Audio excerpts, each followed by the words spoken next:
The Panama Canal is more than a ditch in the jungle.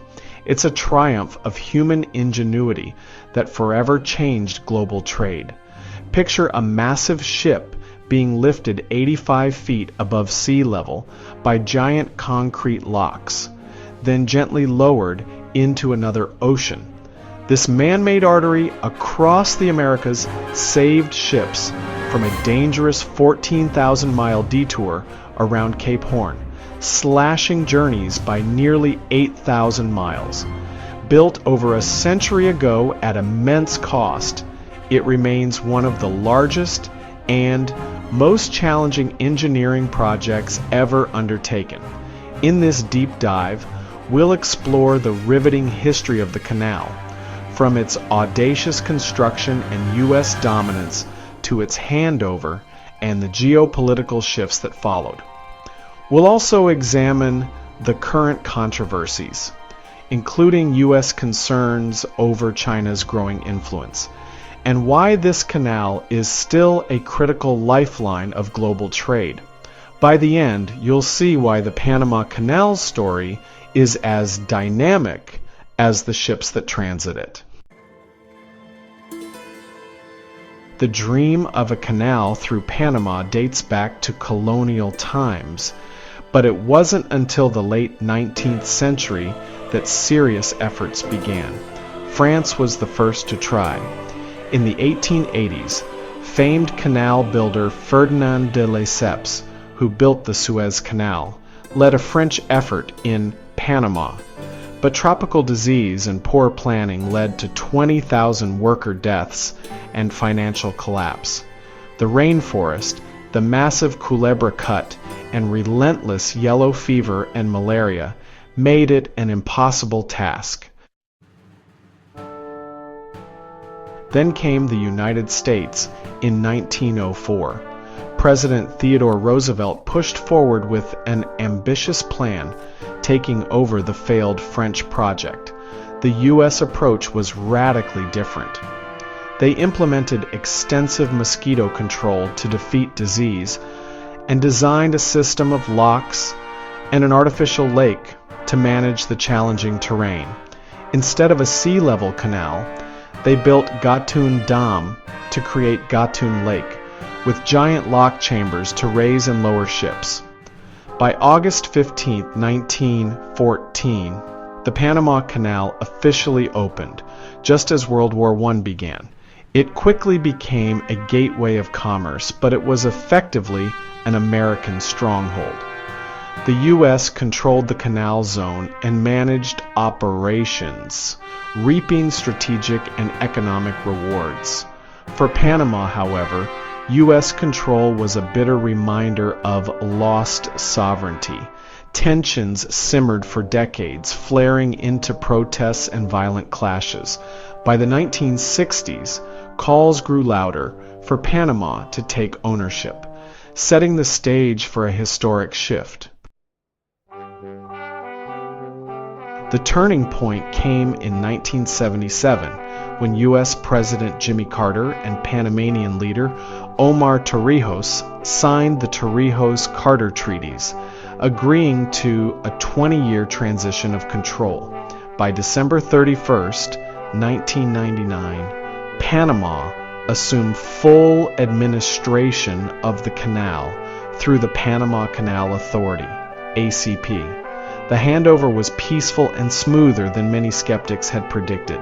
Free from U.S. exclusivity, Panama broadened its partnerships, including with China. In 2017, Panama established diplomatic relations with China, further opening the door for Chinese investments in ports, infrastructure, and logistics around the canal. This shift did not go unnoticed by the U.S., setting the stage for a new controversy.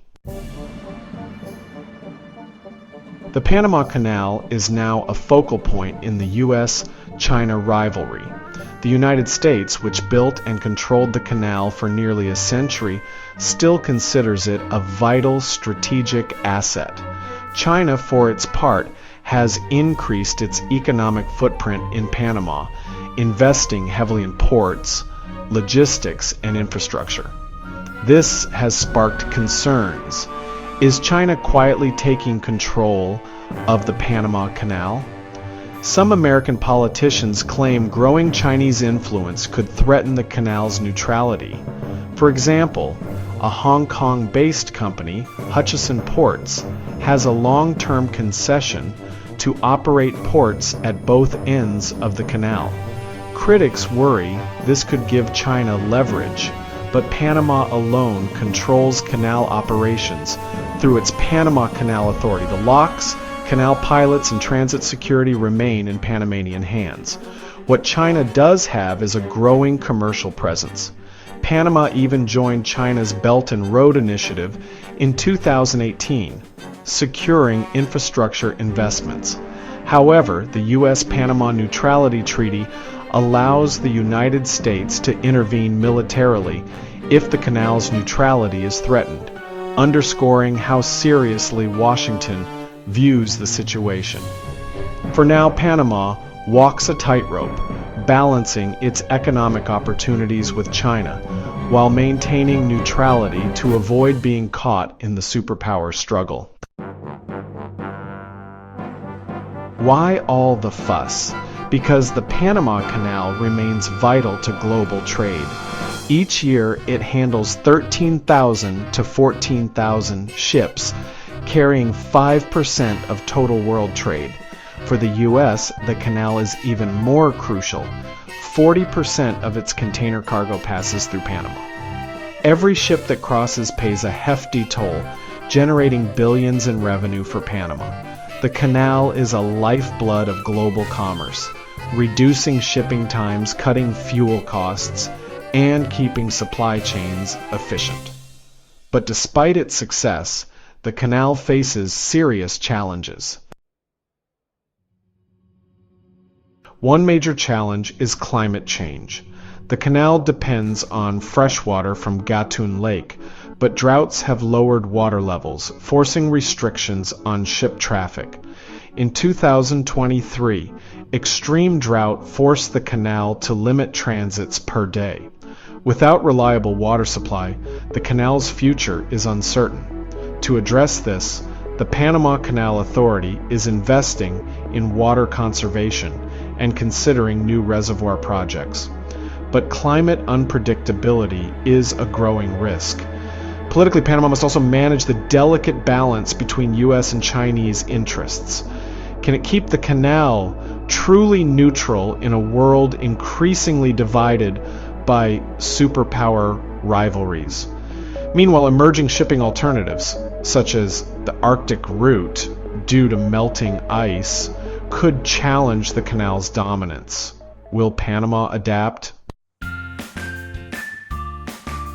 From its daring construction to its role in modern geopolitics, the Panama Canal remains a global choke point, one that connects more than just oceans.